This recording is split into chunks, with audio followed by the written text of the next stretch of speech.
الحمد لله نحمده ونستعينه ونستغفره ونؤمن به ونتوكل عليه ونعوذ بالله من شرور أنفسنا ومن سيئات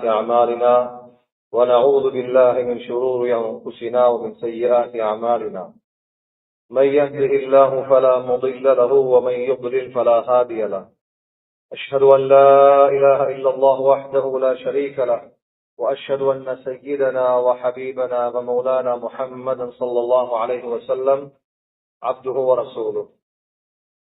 معاشر المسلمين رحمكم الله، أوصيكم بتقوى الله وأحذركم يوما عبوسا قمطريرا. أما بعد، فقال الله تعالى في قرآنه: أعوذ بالله من الشيطان الرجيم. يا أيها الناس إنا خلقناكم من ذكر وأنثى وجعلناكم شعوبا وقبائل لتعارفوا إن أكرمكم عند الله يتقاكم إن الله عليم خبير. صدق الله العظيم.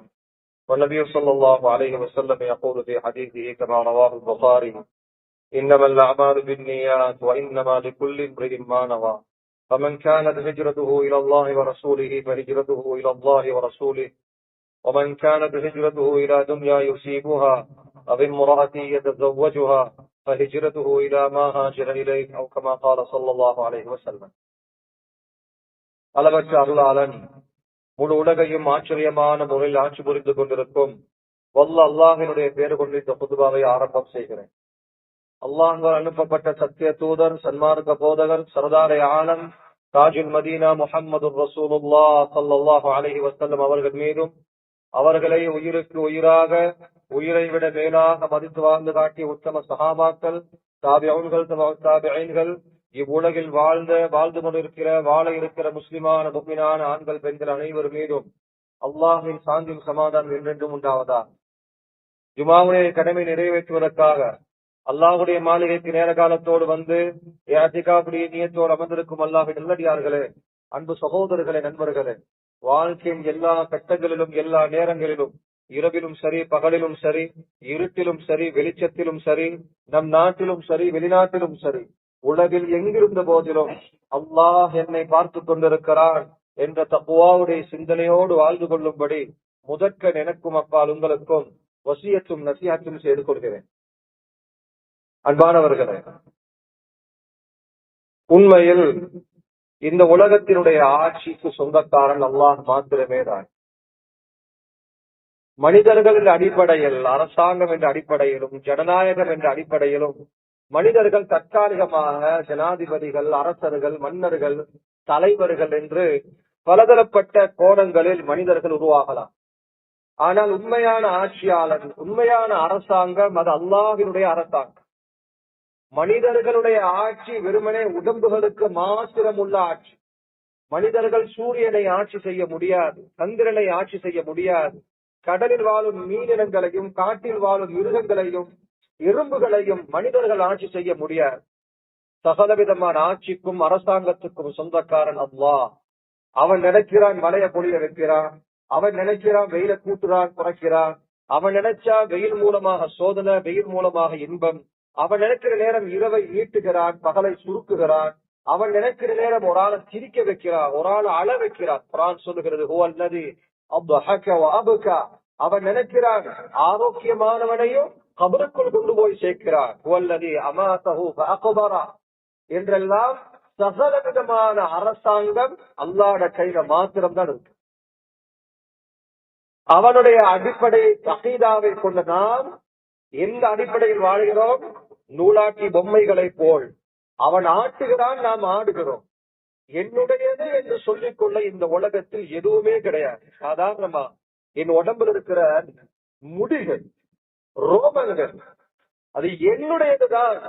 ஆனா அது என்னுடைய பேச்ச கேட்க மாட்டார். யாராவது சொல்ல முடியுமா?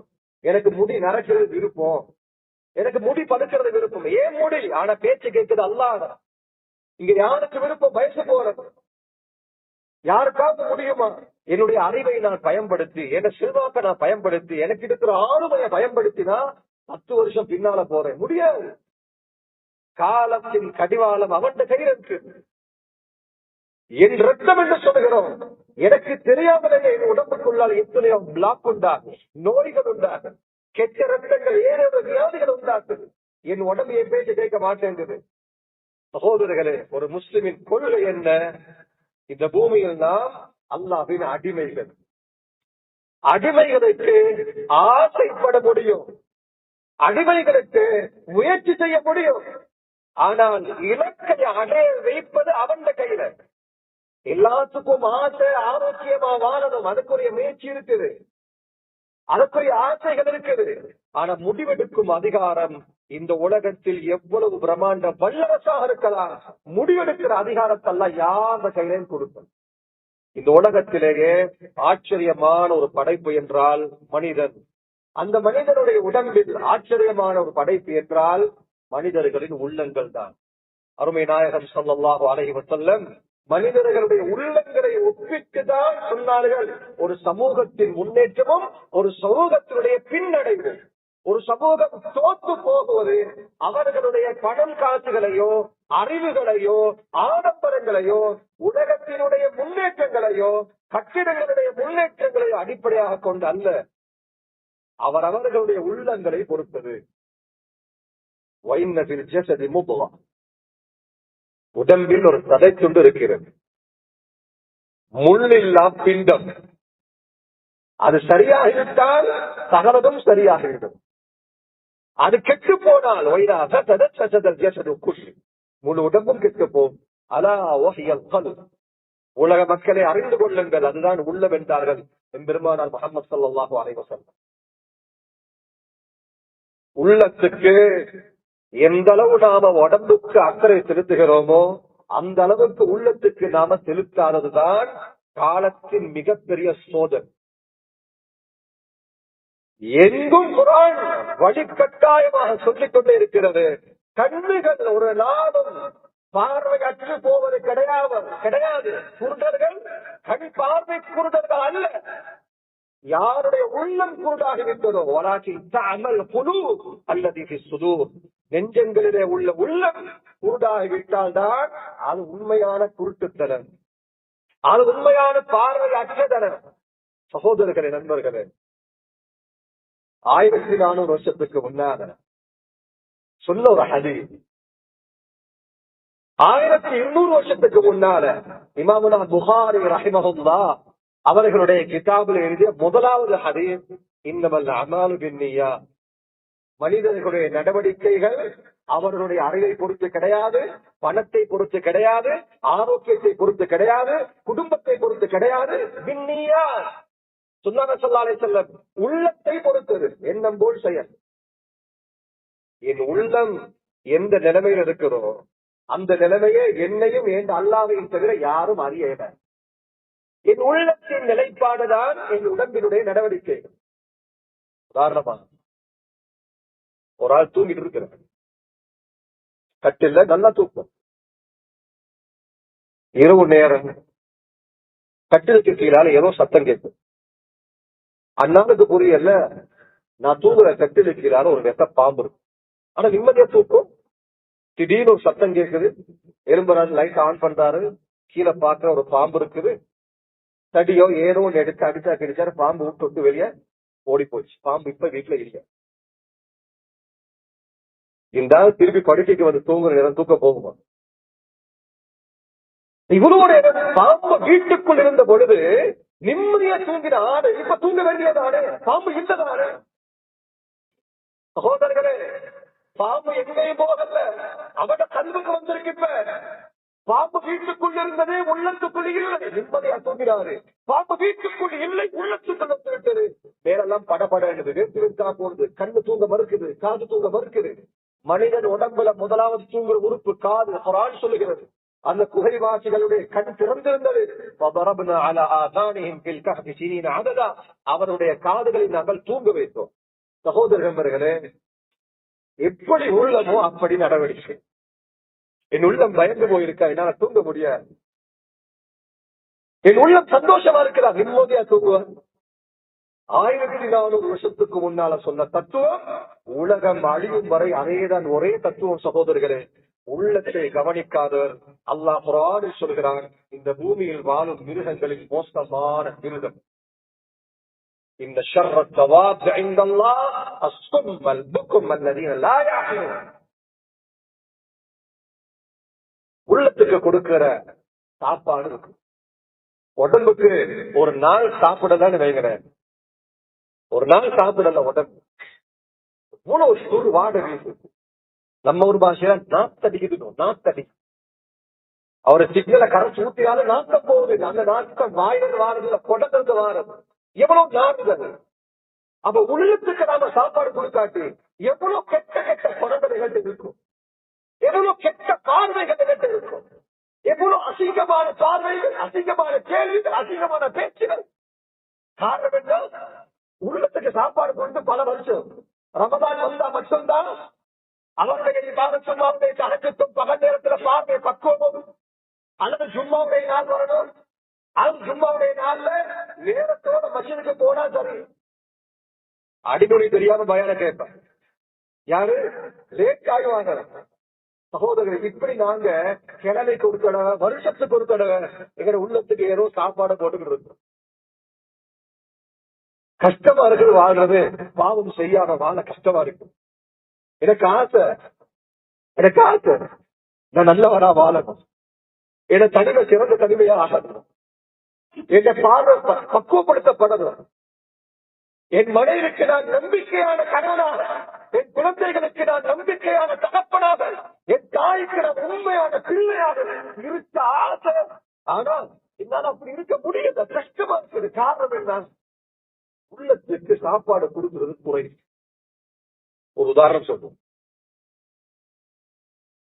ஒரு விருந்தாளி வீட்டுக்கு வாங்க, குதிரையில வாங்க. அவரு வீட்டுக்கு வந்தவர் வீட்டார் என்ன பண்ணாரு, இந்த விருந்தாளியை கொண்டு போய் ஒரு ரூம்ல வச்சுட்டு இந்த குதிரைக்கு சாப்பாடு போட ஆரம்பிச்சு. குதிரைக்கு தீனி போடுறது, தண்ணி வைக்கிறது, படுக்கிற ஏற்பாடு எல்லாமே குதிரைக்கு நடக்குது. விதவிதமான சாப்பாடு குதிரைக்கு கொட்டு கொடுத்து கொட்டுறாரு. ஒரு நாள் 2 நாள் குதிரை சாப்பிட்டு சும்மா சாட்டமா நிக்குது.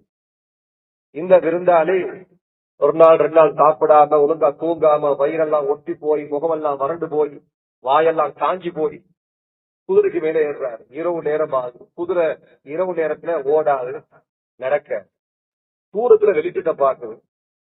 குதிரை என்ன செய்யும்? வெளிச்சத்தை நோக்கி வேகமா ஓடும். இருட்டுக்கு பயம். இப்ப இந்த குதிரைக்கு மேல இருக்கிற விருந்தாளி பார்க்கிறாரு, இது எங்க இவ்வளவு வேகமா ஓடுது? இந்நாளுக்கு முடிவு, இந்த குதிரை வெளிச்சத்தை நோக்கி ஓடுது. அது வெளிச்சம் அல்ல, அது பிரமாண்டமான நெருப்பு கிடங்கு. கிட்ட போனா 2 பேருமே கருவி செத்து போயிடும். ஆனா இங்க துரதிருஷ்டவசம் என்ன தெரியுமா? இந்த ஆளுக்கு குதிரையை கட்டுப்படுத்த முடியாது. அந்த அளவுக்கு உடம்புல பலம் இல்லை. நிப்பாட்ட பாக்குறாரு, திசை திரும்ப பாக்குறாரா? ஏன்? இவரை விட குதிரை பலமா இருக்கு. கிதாப்ல எழுதுவாங்க, அந்த குதிரை யாரு தெரியுமா? எங்கட உடம்பு நல்லா புரோட்டீன் நிறைஞ்சிருக்கு, உடம்புல எல்லா விதமான கொழுப்புகளும் நிறைஞ்சிருக்கு, எல்லா விதமான விட்டமின் நிறைஞ்சிருக்கிற உடம்புல, கலோரியை கூட்டி வச்சிருக்கிற உடம்புல. ஆனா இந்த கல்வி அந்த விவாதம் இருந்தாங்க. இந்த உடம்பு பாவத்தை நோக்கி வேகமா போற நேரம் இந்த கல்வி சொல்லுது, போயிடாத, நாசமாயிடாத, அல்லா பார்க்கிறா, அல்லா விதியாக்கி விட்டா மனைவிட முகம் பார்க்க இயலாது, ஊர் மக்கள் உங்க நம்பி இருக்கிறாங்க, முகம் பார்க்க இயலாது, இந்த கல்வி சொல்லுது. ஆனா அந்த கல்வி சொல்ற பேச்சை கேட்கிற அளவுக்கு இந்த கல்விக்கு பலம் இல்லை, உடம்பு பலசாலியா.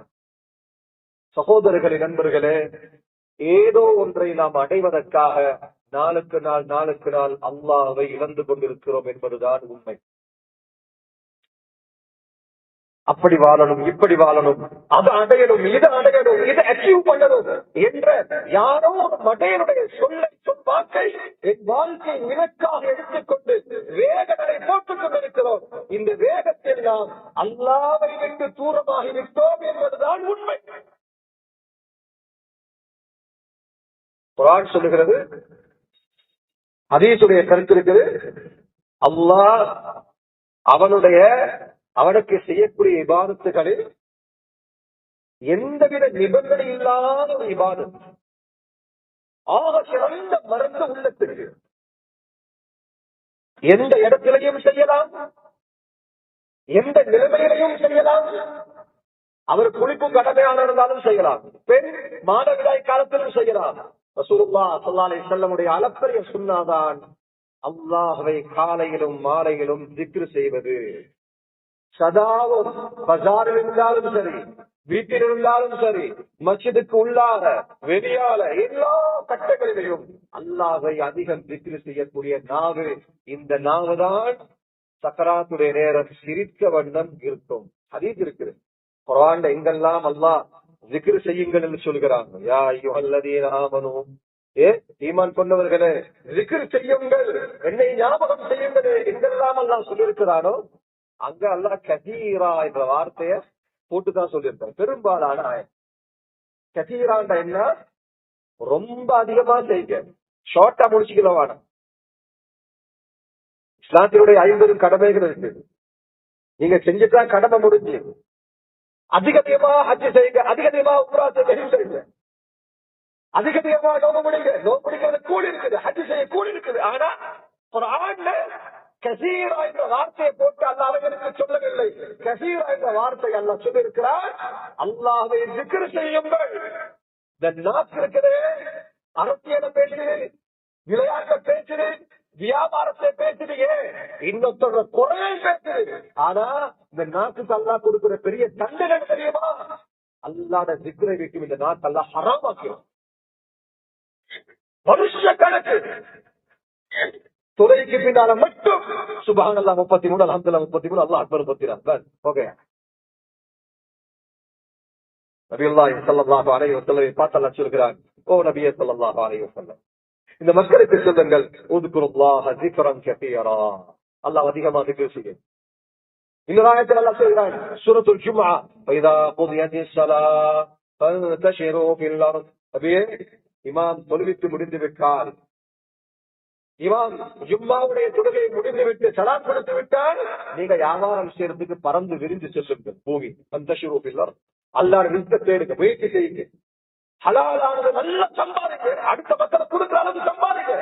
ஆனா வذ்குருல்லாஹ கதீரா லஅல்லகும் துஃப்லிஹூன், உங்களுடைய வியாபாரத்துல உங்களுக்கு நஷ்டம் இல்லாம இருக்கணுமா, லாபம் வேணுமா, அதிகமாக அல்லாஹ்வை திக்ர் செய்யுங்கள். அல்லாஹ்வை திக்ர் செய்யுங்கள். அப்படி இல்லை, அதிகமா அல்லாஹ் திக்ர். லா இலாஹ இல்லல்லாஹ் வஹ்தஹு லா ஷரீக லஹு லஹுல் முல்கு வலஹுல் ஹம்த் யுஹ்யீ வ யுமீத் வ ஹுவ ஹய்யுன் லா யமூத் பியதிஹி அல்-கைர் வ ஹுவ அலா குல்லி ஷைஇன் கதீர்.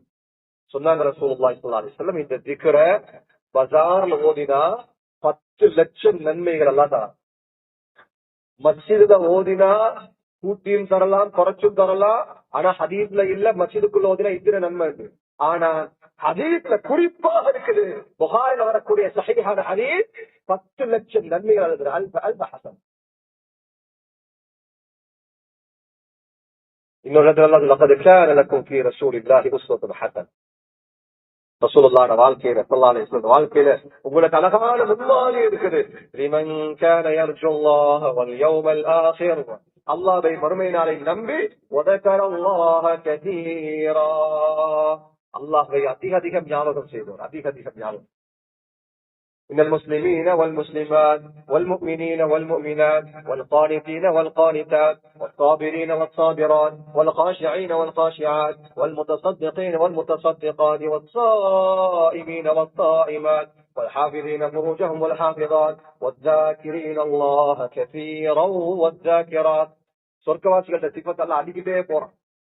முஸ்லிமான ஆண்கள் பெண்கள், நோன்பு பிடிக்கக்கூடிய ஆண்கள் பெண்கள், பார்வையை பக்குவப்படுத்தக்கூடிய ஆண்கள் பெண்கள், பணிவான ஆண்கள் பெண்கள், தர்மம் செய்யும் ஆண்கள் பெண்கள், தன் வெட்கஸ்தலத்தை பாதுகாக்கும் ஆண்கள் பெண்கள் எல்லாம் சொல்லிட்டு திக்ர் செய்யக்கூடிய ஆண்கள் பெண்கள் சொல்லாம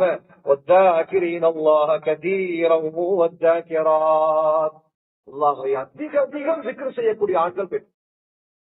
அல்லாஹ்வை அதிகம் திக்ர் செய்ய செய்ய செய்ய உள்ள மிருதுவம் சகோதரம். அல்லாஹ் எனக்கு இன்றைக்கு இந்த நாள், இந்த 2026 இந்த மாசம், இந்த தேதி, இந்த வினாடி எனக்கு அல்லாஹ் என்னென்ன சொத்துக்களை, வாகனங்களை, ஆரோக்கியங்களை தந்திருக்கிறானோ அதை நினைச்சு அல்ஹம்துலில்லாஹ், அல்ஹம்துலில்லாஹ், இன்றைக்கு நான் சந்தோஷமா இருக்கிறேன். எதிர்பார்ப்புகள் எங்களை முட்டாள்களாக ஆக்குகிறது. கல்பு கல்லாகிறது. ரெண்டு விஷயத்தான் குர்ஆன் சொல்லுது. உள்ளங்கள் கல்லாகிறது.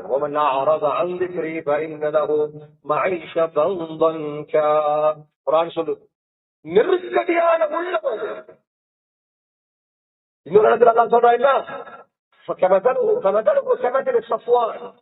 வழுக்கை கல்லை போல்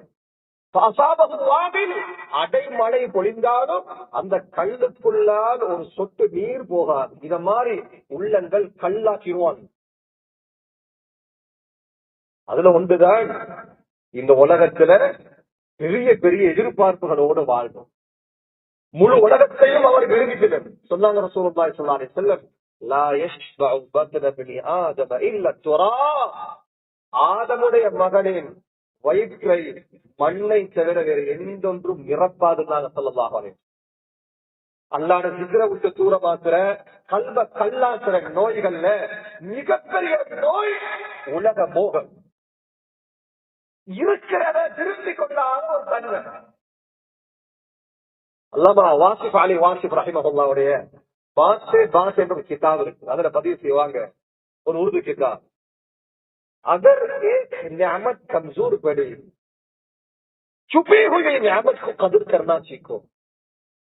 சொல்லுவாங்க, உங்களுக்கு அல்லாஹ் உங்களோட சொத்துல, உங்களோட ஆரோக்கியத்துல இருக்கக்கூடிய நியாமத்துகள்ல ஒரு நியாமத்தை அல்லாஹ் தூக்கிட்டானா, இழந்ததை நினைச்சு கவலைப்படாம இருக்கிறத பாதுகாக்கிறத முயற்சி செய்யுங்க.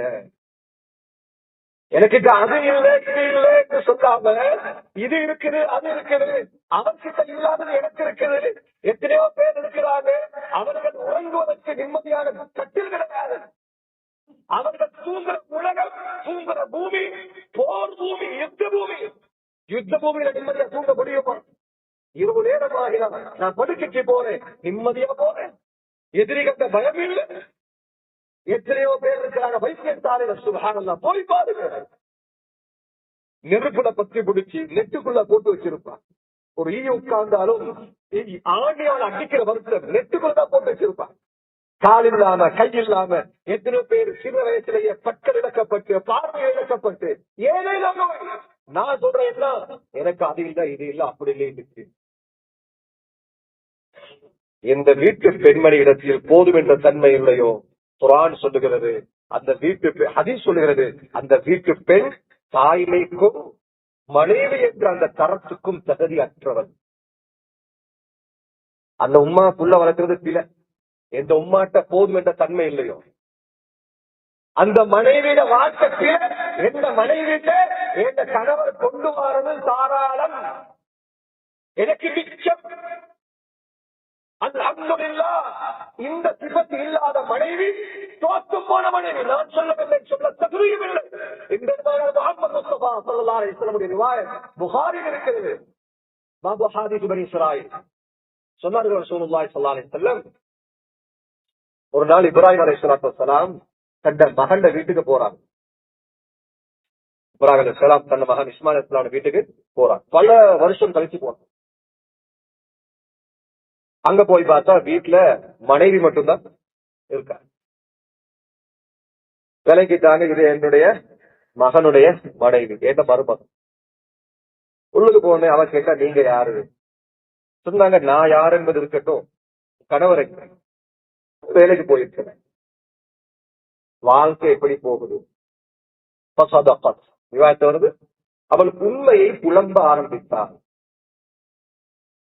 கஷ்டத்துல இருக்கிறவங்க போயிட்டு எப்படி வாழ்க்கை போகுதுன்னு கேட்டா நாங்களும் கூட என்ன சொல்லுவோம், கடன் பிரச்சனை, சோதனை, காசு இல்லை, அது இல்லை இது இல்லை சொல்ற மாதிரி அந்த பெண் முறைப்பாடு செய்ய ஆரம்பித்தார். ஒரு நாளைக்கு 10 ரூபா வேணும், 2 ரூபா தான் கொண்டு வராரு. வாழ்க்கை கஷ்டமா போயிட்டு இருக்குது. எல்லாம் முடிஞ்ச பின்னால, கேட்டு முடிஞ்ச பின்னால சொன்னாங்க, உன் கணவர் வந்தா என்று சொல். இந்த கதவின் நிலையை மாற்ற சொல். இந்த கதவு நிலையை மாற்ற சொல். சாயங்காலம் ஆகுது, இஸ்மாயில் இஸ்லாம் வீட்டுக்கு வாராங்க. உள்ளார வந்ததோட அவர்களுக்கு வாப்பா வந்துட்டு போன அந்த வாசனையை உணர்ந்தார்கள். புகாரில வர நிவாயம் வாப்பா வந்துட்டு போய் உடனே கேட்டாங்க, யாராச்சும் வந்தாங்களா? ஷேகுல் கபீர், ஒரு வயசான மனுஷன் வந்துட்டு போனார். என்ன சொல்லி சொன்னாரா? குடும்ப நிலைமைகளை சொன்னாரு. நான் உண்மையை சொன்னேன். கடைசியா சம்பந்தமே இல்லாம கதவு நிலைய மாத்த சொல்றோம். நல்லா தானே இருக்கு நிலை, நல்லா இருக்கிற கதவு நிலையை நாமே மாட்டோம்.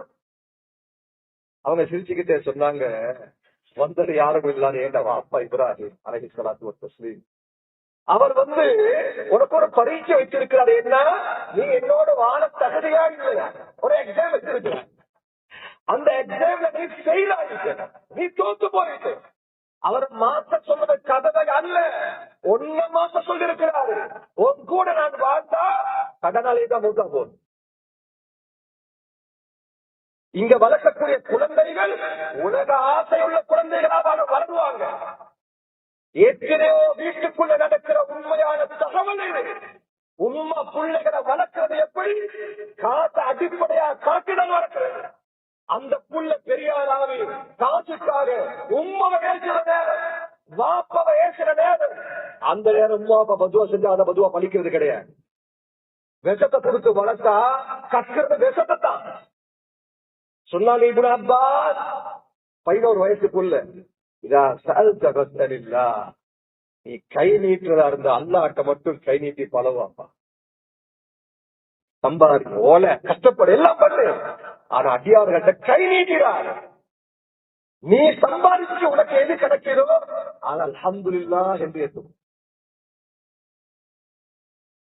இந்த ரமதானுக்கு முன்னால எங்கட நாட்டுல நடந்த ஒரு ஜனாசா.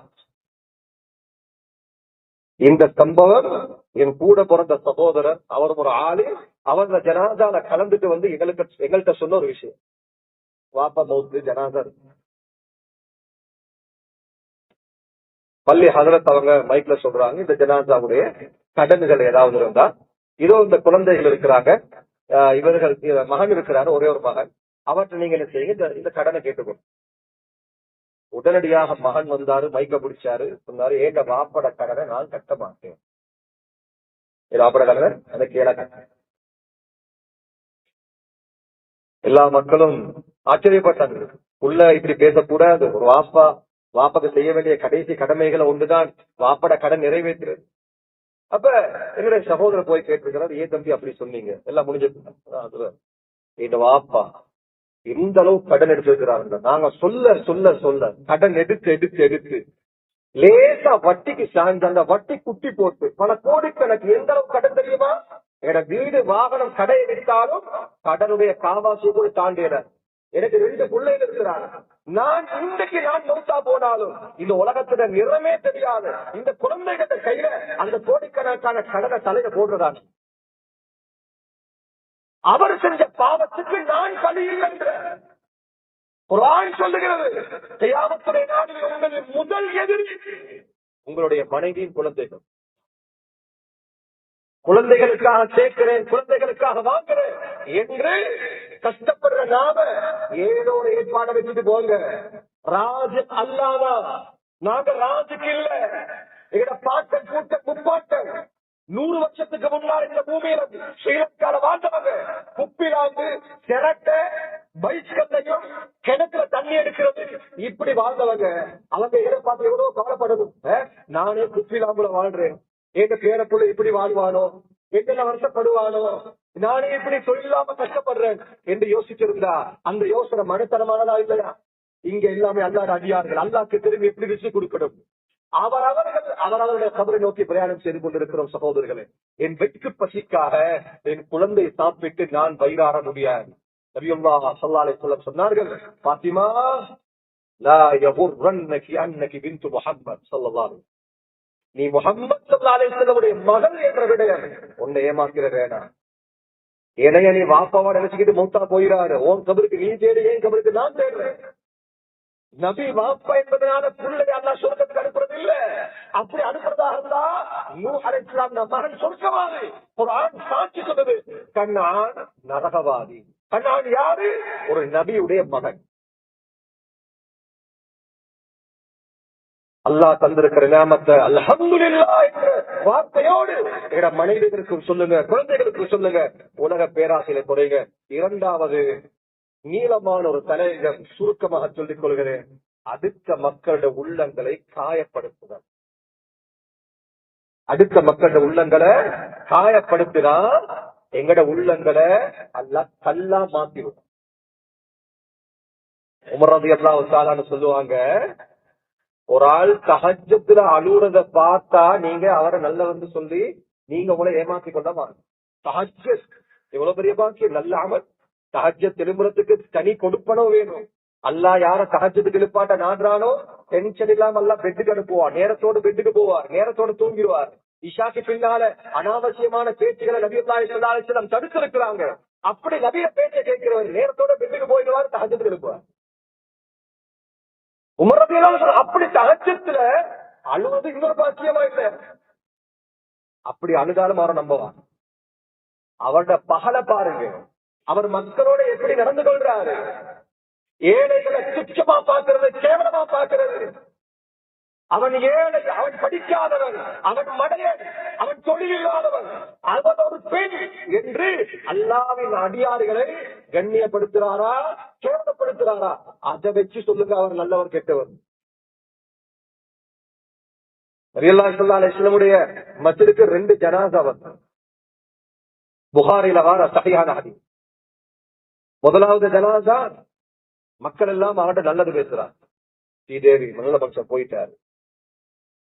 நபியல்லாஹு ஸல்லல்லாஹு அலைஹி வஸல்லம் வாய்க்குள்ளால் சொல்லிக் கொண்டால் வஜபத் வஜபத். அந்த ஜனாஸா போச்சு. அதை தொடர்ந்து இன்னொரு ஜனாஸா வரும். இப்ப மக்கள் முஸ்தராஹ் அவர்கிட்ட இருந்து நிம்மதியான ராஹத் பெறாங்க. போய் சேர்ந்து இதுக்கு பின்னால இவட தொல்லை இல்லை. இதுக்கு பின்னால நாங்க சூசனை கேட்க தேவை. குடும்பம் நிம்மதி அடைகிறாங்க. ஊர் மக்கள் அவருடைய இழப்பை ஒட்டி சந்தோஷப்படுறாங்க. நபி அவ வாய்க்குள்ள சொல்றாங்க வஜபத். எல்லா 2 ஜனாஸம் அடக்கிற பின்னால உமர் பின் கத்தாப் ரலியல்லாஹு கேட்டாங்க, யா ரசூலல்லாஹ் ஸல்லல்லாஹு அலைஹி வஸல்லம், அதென்ன 2 ஜனாஸாக்கும் வஜபத் வஜபத் நீங்களே, என்ன வஜபத்? கடமையாகி விட்டதுன்னா என்ன கடமையாச்சு? நபி சொன்னாங்க ஸல்லல்லாஹு அலைஹி வஸல்லம், முதலாவது ஜனாஸா மக்கள் அவரை பத்தி நல்லது பேசுறாங்க. அவரோட தனிமை அது வேறு, அது அல்லாஹ் அவரும் பாத்துக்கிடுவாங்க. ஆனா அவர் மக்களோட நல்ல வாழ்ந்து இருக்கிறார். அவர் சிரிச்ச பக்கம் இருப்பாரு, மக்களோட டக்குன்னு மன்னிப்பாரு. மத்தியும் உள்ள கதவுனா கோபம் அவருக்கு எவ்வளவு வேகமா ஏறதோ அவ்வளவு வேகமா கோபம் இறக்கிடும். அவரு சிலாக்கள் லேட்டாகிதான் கோபம் இறக்கிறது. ஒரு வருஷமாவது அவரோட ரோஷம் கோபத்துக்கு. சுப்ஹானல்லாஹ். ஸல்லல்லாஹு அலைஹி வஸல்லம் மக்கள் இவரை பத்தி நல்லது பேசுறாங்க, இவருக்கு சுவர்க்கம் கடமையாக இருக்கிறது. 2வது ஜனாஸா மக்கள் அவரை பத்தி தப்பா பேசுறாங்க. அவர் தனிமையில தஹஜ்ஜுத் தொழுது இருப்பாரு, குர்ஆன் ஓதி இருப்பாரு, அவர் ஆலிமா இருப்பாரு, தாயா இருப்பாரு, ஹாஜியாரா இருப்பாரு, தனவந்தரா இருப்பாரு, யாரா இருக்கலாம். மக்கள் அவரை பத்தி தப்பா பேசுறதுனால அவர் மீது நரகம் கடமையாகிவிட்டது. அன்தும் ஷுஹதாஉல்லாஹி ஃபில் அர்த், உங்களுடைய முடிவு அல்லாஹ்வுடைய தீர்வு. அல்லாஹ் சகோதரர்களே, ஒரு கவிதை சொல்லுவாங்க, அல்லாமா இக்பாலுடைய கவிதை. ये कफन, ये जनाजा, ये कब्र, रस्म और शरीयत है इकबाल. इंसान सब तो मर जाता है जब याद करने वाला कोई न हो. இக்பால், இந்த கஃபனு, இந்த கபரு, இந்த ஜனாசா இதெல்லாம் ஷரியாவுடைய சம்பிரதாயங்கள். மனிதன் எப்பயோ மௌத்தா போயிட்டான், அவனை பத்தி மக்கள் நல்லது பேசாத பொழுது, மௌத்தா போ முன்னாலே சிலாக்கள் மௌத்து, அவர்கிட்ட அரகன்ஸும் அவர்கிட்ட பெருமை பிடிச்ச நடையும் பெருமை பிடிச்ச பேச்சும், ஏழைகள் அவர் சாற்றுறதும், தன்னுடைய தொழிலாளிகளுக்கு கல்வ உடைக்கிறதும், குடும்பத்துல பெண்களுடைய கல்வ உடைக்கிறதும். சகோதரர்களே, அல்லாஹ் எங்கட முன்னால ஏழைகளை காட்டி எங்கட வாயை பார்க்கிறான், வார்த்தையை பார்க்கிறான். இங்க யாரும் திறமையோடு பிறக்கவில்லை, ஆற்றலோடு பிறக்கவில்லை, எல்லாமே அல்லாஹ்வுடைய அடியார்கள் தான். ஸல்லல்லாஹு அலைஹி வஸல்லம் சொன்னார்கள், அவன் மீது அல்லாஹ்வுடைய சாபம் உண்டாகட்டும், அவன் மீது அல்லாஹ்வுடைய சாபம் உண்டாகட்டும், அவன் மீது அல்லாஹ்வுடைய சாபம் உண்டாகட்டும். 3 முறை சஹாபாக்கள் நடுங்கிட்டு கேட்டாங்க, யா ரசூலல்லாஹ், அந்த ஃபாத்திஹா துப்பாக்கியசாலியார் 3 முறை அல்லாஹ் சாபமான சொன்னாங்க. தன்னுடைய பக்கத்து வீட்டுக்காரர் இவர் மூலம் நிம்மதி பெறாதவன் மீது அல்லாஹ்வுடைய சாபம் 3 முறை உண்டாகும். இந்த துல்ஹிஜ்ஜாவுடைய மாதத்துல நபியுல்லாஹி ஸல்லல்லாஹு அலைஹி வஸல்லம் அவங்களோட குத்பாவை ஆரம்பிச்ச முதலாவது வார்த்தை என்ன தெரியுமா? நபி அவங்களோட வாழ்க்கையில ஒரே ஒரு ஹஜ் தான் செஞ்சாங்க. அந்த ஹஜ்ஜில ஒரே ஒரு குத்பா, சுருக்கமான நேரம். 10 லட்சம் மக்கள் இருக்கிறாங்க அந்த சபையில. அங்க மைக் வச்ச மாதிரி அங்க முபல்லிக் இருக்கிறாங்க. நபி அவங்க சொல்றதை எடுத்து சொல்லக்கூடியவர்கள் அங்க இருக்கிறாங்க. எவ்வளவு சுருக்கமான நேரம், எவ்வளவு முக்கியமான பாயிண்ட்ஸ் சொல்லணும். முதலாவது ஆரம்பிச்சாங்க குத்பால, இன்ன திமாஅக்கும் வ அம்வாலக்கும் வ அஅராதக்கும் ஹராமுன் அலைக்கும் கஹுர்மத் யௌமிக்கும் ஹாதா ஃபீ ஷஹரிக்கும் ஹாதா ஃபீ பலதிக்கும் ஹாதா. இந்த நாள் எவ்வளவு கண்ணியமானதோ, அரஃபாவுடைய நாள், பிறை 9. இந்த இடம் எவ்வளவு கண்ணியமானதோ, மக்காவுடைய பூமி. இந்த நேரம் எவ்வளவு கண்ணியமானதோ, அந்த அரஃபாவுடைய நேரம். சொன்னாங்க ஸல்லல்லாஹு அலைஹி வஸல்லம், இந்த இடத்தை விட, இந்த நேரத்தை விட, இந்த நாளை விட ஒரு முஃமினுடைய, ஒரு முஸ்லிமுடைய மானம், அவருடைய உயிர், அவருடைய சொத்து, இந்த 3ம் கண்ணியமானது. அநியாயம் செஞ்சுட்டு ஹஜ்ஜுக்கு போயிடாது. யார் சொன்னது? அடியார்கள் உள்ளத்தை உடைக்கிற சொர்க்க போக முடியாது. சகோதரர்களே, இந்த 2 பாவம் தான் கல்புகளை கல்லாக்குறது. வாழ்வோம், அல்லாஹை திருப்திப்படுத்துவதோடு அல்லாஹுடைய அடியார்களை சந்தோஷப்படுத்துவோம். வல்லல்லாஹு சுப்ஹானஹு வ தஆலா வாழும் காலமெல்லாம் கண்ணியமாக வாழ்ந்து இந்த நாளில் அவரை சந்திக்க இருக்கிறோமோ அந்த நாளை நம் வாழ்நாள் சிறந்த ஆக்கி வைப்பானாக. வ ஆகிரு தஅவானா அல்ஹம்துலில்லாஹி ரப்பில் ஆலமீன்.